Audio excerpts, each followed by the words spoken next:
Well, fellow Nashers, if you own one of these ugly beasts, you're kind of on your own when you go to work on it. And this one has an unusual drive system to the rear wheels, which is a torque tube drive shaft.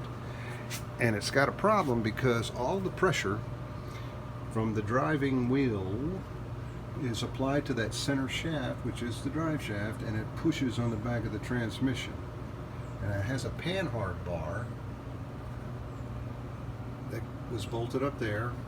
And by the way, I've been real lucky. All the bolts have been very, very rusty because she is very, very rusty, but not rusted through much. And I've gotten them off.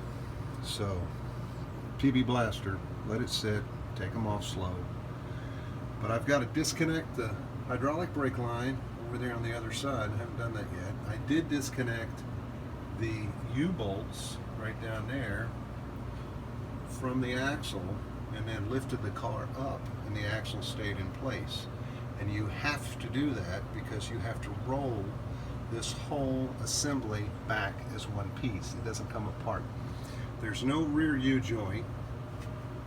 And the problem is, I met a gentleman through the club that makes parts for Nashes, and one of the parts that he makes is the big donut, like a polyurethane, big, it almost looks like what you would put on the bottom of a toilet, a wax seal. It's about that thick and about that big around, but it disintegrates, and all the pressure from the rear end pushing on this torque tube comes up, and it is pushed against that right there with one U-joint in it.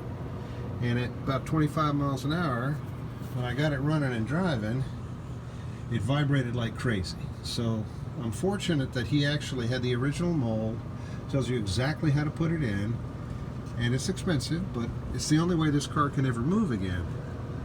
So I'm here to take that part, and fish that seal out of there and put the new one in and give it another shot.